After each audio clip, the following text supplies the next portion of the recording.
নমস্কার। আজকের যেগুলো আলোচনার বিষয়ে আপনারা তো জানেন যে আমি গুপ্ত প্রয়োগ নিয়ে আলোচনা করি। আর যেই ভাদ্র মাসের অমাবস্যাটা পার হয়ে গেছে, আপনাদের ভীষণভাবে অনুরোধ যে সামনে মহালয়া আসছে, সামনে দুর্গোৎসব আসছে, তো এই নিয়ে কিছু আলোচনা। তো আমি তো প্রত্যেক বছর বহু বছর ধরে এই আলোচনাগুলো করে আসছি। সামনে দুর্গাপুজো অবশ্যই বাঙালির একটা শ্রেষ্ঠ উৎসব, সবথেকে বড় একটা উৎসব। প্রত্যেকটা মানুষ খুব আনন্দে থাকে। বাঙালিরা আমরা প্রত্যেকে নানা জায়গায় ঘুরে বেড়াই, নানা জনের নানা রকম প্ল্যান থাকে, কিন্তু কারোর প্ল্যান সাকসেস হয়, কারোর প্ল্যান সাকসেস হয় না। কেউ সারাটা বছর ধরে বহু কিছু আশা করে থাকে, সেই আশাগুলো কারো পূরণ হয়, খুব সহজে পূরণ হয়। আবার কারো আশা বহু চেষ্টা করেও পূরণ হয় না। এই দুর্গোৎসবে বহুজন খুব আনন্দে থাকে। আমি চাই প্রত্যেকে আনন্দে থাকুক মা দুর্গার কৃপায়। বহুজন আনন্দে থাকে, আবার বহুজন দুঃখে ঘরের মধ্যে মুষড়ে পড়ে থাকে। এক একজন ব্যক্তির এক এক রকমভাবে দুর্গাপুজোয় দিন কাটে। বহু ব্যক্তি বহু সময় বহু অজানা আশঙ্কায় ভোগেন। বহু ব্যক্তির জীবনে হঠাৎ করে কোনো অন্ধকার নেমে আসে এই সময়গুলোতে, আনন্দ মুখরিত দিনগুলোতে। তাহলে আজকের যে আলোচনার বিষয়, যেগুলো আপনাদের বেশ কিছু অনুরোধ ছিল, সেই অনুরোধের কয়েকটা বিষয় নিয়ে একটু আলোচনা করছি। শুনুন, যদি প্রয়োজন পড়ে এগুলো কাজে লাগাবেন, ভালো থাকতে পারবেন। এই তিথিটা বা এই সময়টায় পালনীয় জিনিস, অর্থাৎ যে গুপ্ত প্রয়োগটা বলবো সেটা কি? কলা গাছের বাকল। কলা গাছের বাকল দেখবেন, কলা গাছে যে বাকলটা হয়, কলা গাছের বাকল 1 ফুট মতো নিয়ে নিন। নিয়ে কি করবেন, এই রকম একটা ডোঙার মতো হবে, দুটো দিক আটা দিয়ে, আটার সঙ্গে একটু জল মিশিয়ে একটু শক্ত শক্ত করে দুদিকটাকে আটকে দিন। আটকে দিলেন। আটকে দেওয়ার পরে ওর ওপরে একটা নিখুঁত পান পাতা রাখুন। পান পাতার ওপর কিছুটা ধান দিন, একটা সুপরি দিন, একটা হর্তুকি দিন, অল্প পরিমাণ কাঁচা হলুদ দিন, কাঁচা হলুদ যেটা বাজারে কিনতে পাওয়া যাবে, এবং একটা 1 টাকার কয়েন দিন। কয়েন দেওয়া হয়ে গেল, আপনার কাজটা কমপ্লিট। এবার ওর ওপরে একটা মাটির প্রদীপ ঘি দিয়ে জ্বালিয়ে দিন। একটা মনস্কামনা, যে কোনো একটা মনস্কামনা করে স্রোতের জলে, অর্থাৎ প্রবাহিত জলে ওটাকে ভাসিয়ে দিন। করবেন কখন? মহালয়া অমাবস্যা যতক্ষণ রয়েছে ওই টাইমের মধ্যে। তবে আমার মতে 2 অক্টোবর কাজটা করলে ভালো হয়। তার কারণ 1 অক্টোবর রাত্রেবেলা লাগছে, রাত্রি 9:40 মঙ্গলবার, ওই টাইমে করলেও হবে, মানে রাত্রি 9:40 পরে করলেও হবে। কিন্তু বুধবার সারাদিন অমাবস্যা থাকছে। 2 অক্টোবর রাত্রি 12:19 যে ছাড়ছে, বুধবার সারাদিন যে রাত্রেবেলা, তাহলে বুধবার সারাদিনের যে কোনো সময়তে এই ক্রিয়াটা করতে পারেন। তাহলে একটা মনস্কামনা নিয়ে কাজটা করবেন, ভীষণ ভালো ফল পাবেন। এই জিনিসটা আমি বহু বছর ধরে বলেছি এবং এবছরও বলছি। আমি নিজে নিশ্চিত যে এই গুপ্ত প্রয়োগটায় মনস্কামনা পূর্ণ হয়। এইবার আপনারা আমাকে প্রশ্ন করবেন ফোনে যে কি মনস্কামনা? আপনাদের আর্থিক মনস্কামনা করতে পারেন, কোনো সন্তান বিষয়ে কোনো মনস্কামনা করতে পারেন, যাদের বিয়ে থাওয়া হচ্ছে না তারাই মনস্কামনা করতে পারেন। কারণ এই মহালয়া অমাবস্যার যোগটা একটা বিশেষ যোগ।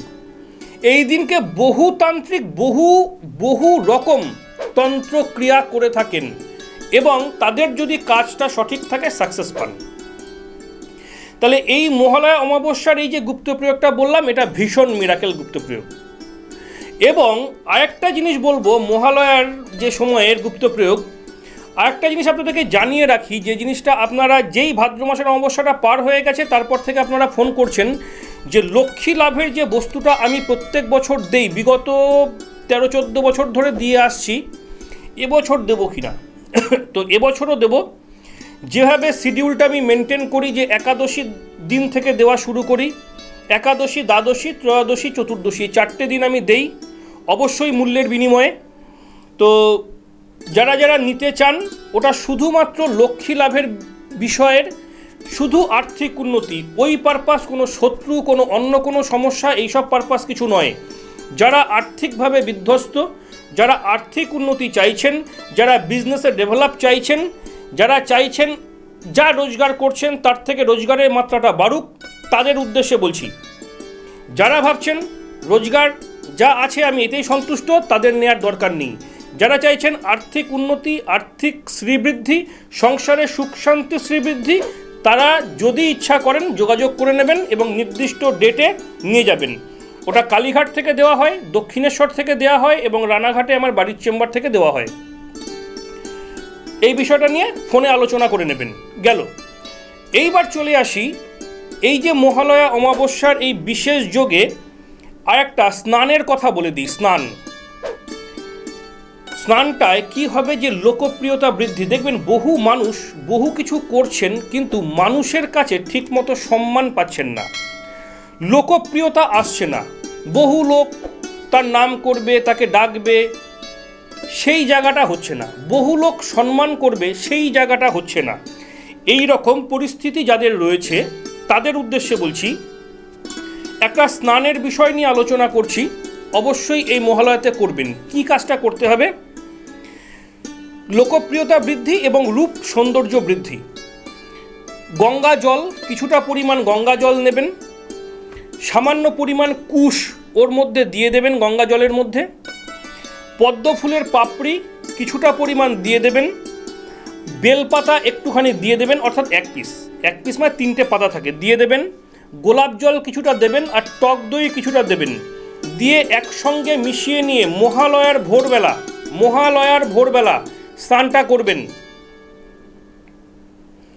মূল জল তো অন্য জল থাকলো, এই কটা জিনিস একসঙ্গে মিশিয়ে নিয়ে স্নানের জলে মিশিয়ে স্নানটা করবেন ভোরবেলা সূর্যোদয় টাইমে।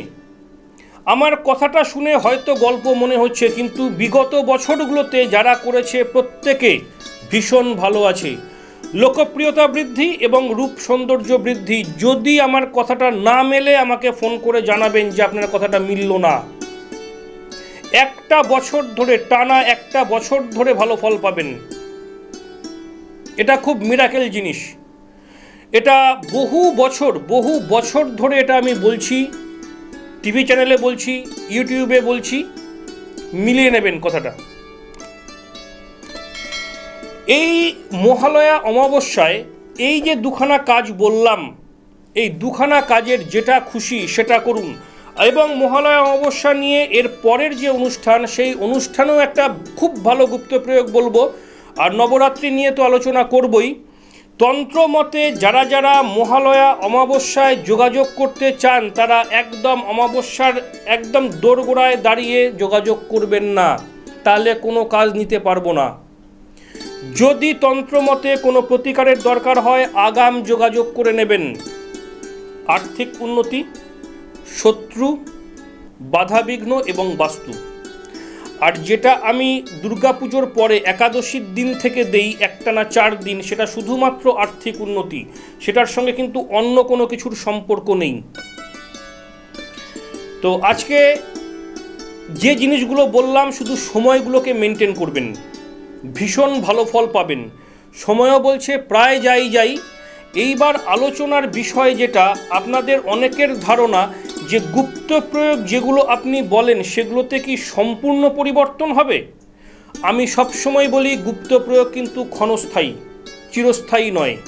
স্থায়ী প্রতিকার, তন্ত্রমতে স্থায়ী সমাধান। কারণ আপনারা জানেন আমি বগলাতন্ত্র এবং সাবরতন্ত্র মতে কাজ করি। যদি কারো তন্ত্রমতে স্থায়ী প্রতিকার করতে হয় যোগাযোগ করে নেবেন আগাম।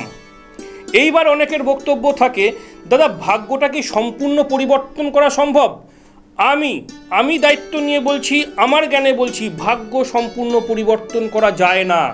যেগুলো বিশেষ কিছু খারাপ যোগ, সেই যোগগুলোকে এড়ানো যায়। যতটা সত্যি কথা আমি বলছি ততখানি সত্যি কথা আপনারা আশা করেননি। ভাগ্যের ফল সম্পূর্ণ পরিবর্তন করা যায় না, কিছু বাধা বিঘ্নকে এড়ানো যায়।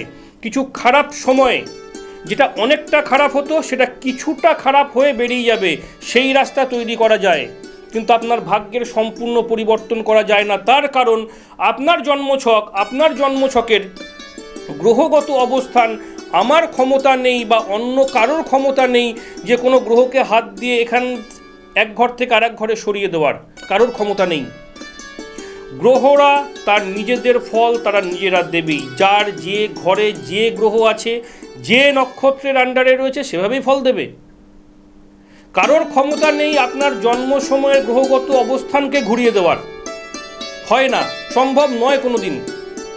যদি কেউ ভেবে থাকেন যে কোনো জ্যোতিষীর কাছে, বিশেষ করে আমি আমার কথা বলবো, আমার কাছে আসলে ভাগ্যের সম্পূর্ণ পরিবর্তন হবে, তাহলে সে আমার কাছে আসবেন না। সম্পূর্ণ পরিবর্তন ভাগ্যের সম্ভব নয়, হয় না কোনো দিন। কিছু বাধা বিঘ্ন কাটিয়ে দেওয়া যায়। তার কারণ, ধরে নিন আপনার কোনো একটা লগ্ন, সেই লগ্নের 10 নম্বর ঘরে রাহু রয়েছে। যদি খারাপ জায়গায় থাকে খারাপ ফল দেবে, ভালো জায়গায় থাকলে ভালো ফল দেবে।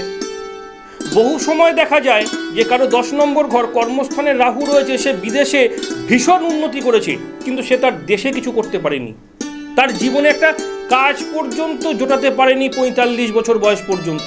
তারপরে যে সে বিরাট উন্নতি করেছে, বিদেশ যে, দেশে নয়। বহু সময় দেখা গেছে আয় স্থানে রাহু রয়েছে, সে লোকালে আয় করতে পারেনি, কিন্তু সে বৈদেশিক মুদ্রা অর্জন করেছে, অর্থাৎ বৈদেশিক টাকা সে রোজগার করেছে, প্রচুর টাকা রোজগার করেছে। একটা সময় বিদেশের টাকা রোজগার করতে করতে একটা সময় টাকা রোজগার সে কোনো কারণে বন্ধ করে দিয়েছে। হয়তো সে লোকালে কোনো কাজকর্ম করবে, ব্যবসা করবে, লোকাল ব্যবসা সে চালাতেই পারেনি, আবার তাকে ট্র্যাক চেঞ্জ করতে হয়েছে। বহু সময় দেখবেন 10 নম্বরে শনি রয়েছে কর্মস্থানে, কারোর খুব উন্নতি হয়েছে, কারোর খুব ক্ষতি হয়েছে। শনিটা কি অবস্থায় রয়েছে আগে দেখতে হবে, কারণ অনেকেই আমাকে ফোন করে বলেন আমার 10 নম্বরে শনি রয়েছে, কি ফল হবে? 10 নম্বরে শনি কি ফল দেবে আমি আগাম কি করে বলবো না দেখে? কোন ঘরে রয়েছে, কত ডিগ্রিতে রয়েছে আগে দেখুন। 10 নম্বরে শনি বহু সময় যদি প্রথম সন্তান হয়, ছেলে হয়, তাহলে দেখা যাচ্ছে একদম অল্প বয়সে তার পিতৃবিয়োগ হয়েছে, পিতৃস্নেহ থেকে সে বঞ্চিত হয়েছে, তার বাবা তাকে ছেড়ে চলে গেছে। আবার 10 নম্বরে শনি বহু সময় বাবার খুব আদরের সন্তান, বহু বছর পর্যন্ত বাবা আর ছেলে একই সঙ্গে ছিল। ওটা তো কোন ঘরে রয়েছে, ঘর টু ঘর সেই ফলটা দেবে। 4 নম্বরে কেতু, 4 নম্বরে কেতু, বহুজনের বক্তব্য যে আমার বাড়ি হবে কিনা, বাড়ি নেই তার। 4 নম্বরে কেতু বাসস্থান নিয়ে প্রবলেম করায়। আবার 4 নম্বরে কেতু যদি ভালো জায়গায় থাকে, তাহলে তারা বেশ কয়েকটা বাড়ি থাকে, ফাঁকা জমি কেনা থাকে, আমার চোখে দেখা। তাহলে 4 নম্বরে কেতুর ফলটা কি বলতে গেলে তো হরোস্কোপটাকে ক্যালকুলেশনটা তো করতে হবে, হিসাবটা তো করার দরকার। আমি তন্ত্রমতে যে কাজই করি না কেন আর যে কাজই জানি না কেন, তাহলে হরোস্কোপটা তো বিচার আগে করতে হবে যে এই ব্যক্তিটার কোন জায়গাটায় প্রবলেম রয়েছে। আমাকে ফোন করে অনেকে বলেন যে আমার এই সমস্যাটা রয়েছে, এর প্রতিকার কী হবে? সমস্যাটা আমি ফোনে শুনলাম, আমি বাস্তবে বুঝতে পারলাম না সমস্যাটা কেন হচ্ছে। সমস্যা শুনলাম, কেন হচ্ছে আমি সেই সমস্যার জায়গাটা তো বুঝতে হবে আগে, আমাকে ধরতে হবে কোন জায়গা থেকে সমস্যাটা আসছে। যদি সমস্যার জায়গাটাকে আমি ধরতে না পারি, তাহলে সমাধানের রাস্তাটা আমি কিভাবে দেব? এটা আপনাদের মধ্যে বহুজন বোঝেন, বহুজন আবার বোঝেন না। ফোন করে দুম করে বললেন আমার না ব্যবসাটা চলছে না, আমার না ব্যবসাটা ভালো ছিল, হচ্ছে না, কি প্রতিকার করব? তাহলে আগে যে কাউকে দিয়ে আগে আপনার ভাগ্যের বিচারটা করান, সেই ব্যক্তি তো আপনাকে বলতে পারবেন যে কেন সমস্যাটা হচ্ছে, এই সমস্যাটা শুরু কবে থেকে শেষ কত দিনে, এই জায়গাটা তো আগে জানুন। আর যদি সমস্যাটা সাময়িক হয়, তার জন্য অজস্র গুপ্ত প্রয়োগ আছে, না দেখলে তো বলা যাবে না। বহু দূরের মানুষ ফোন করেন, দেশের মানুষ, বিদেশের মানুষ, কারণ যেহেতু আমার ইউটিউব, ফেসবুক সব জায়গায় প্রোগ্রামগুলো রয়েছে, বহু জায়গা থেকে মানুষ ফোন করেন যে আমার এই প্রবলেম। তখন আমি বলে দিই যে অনলাইন যে হরোস্কোপ, অনলাইন যে প্রেডিকশান, এর মাধ্যমে আসুন, তারা করিয়ে নেন। তো আগে জানতে হবে সমস্যাটার শুরু কোথা থেকে, কেন শুরুটা হলো, কোন গ্রহের কারণে, কোন গ্রহটা ডিস্টার্ব, সেই জায়গাটা ধরতে পারলেই সমস্যার সমাধান আছে, না হলে নেই। এইবার চলে আসি আপনাদের বক্তব্য অনুসারে 7 নম্বর ঘরে বৃহস্পতি। অনেকে চেম্বারে এসে বলেন, খুব হাসি পায়, চেম্বারে এসে অনেকেই বলেন যে আমার তো সন্তানের তো সপ্তমে বৃহস্পতি, ছেলে হোক বা মেয়ে হোক, তা সপ্তমে গুরু সহায়, তাহলে আমার ছেলে বা মেয়ের সংসারটা এত ডিস্টার্ব কেন?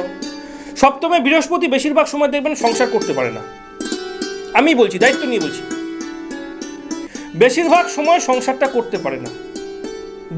বহু হরোস্কোপ দেখেছি, সংসার জীবনে ক্ল্যাশ, টাসেল, মিসআন্ডারস্ট্যান্ডিং, স্বামী স্ত্রীর মধ্যে কন্টিনিউ মিসবিহেভ লেগেই রয়েছে।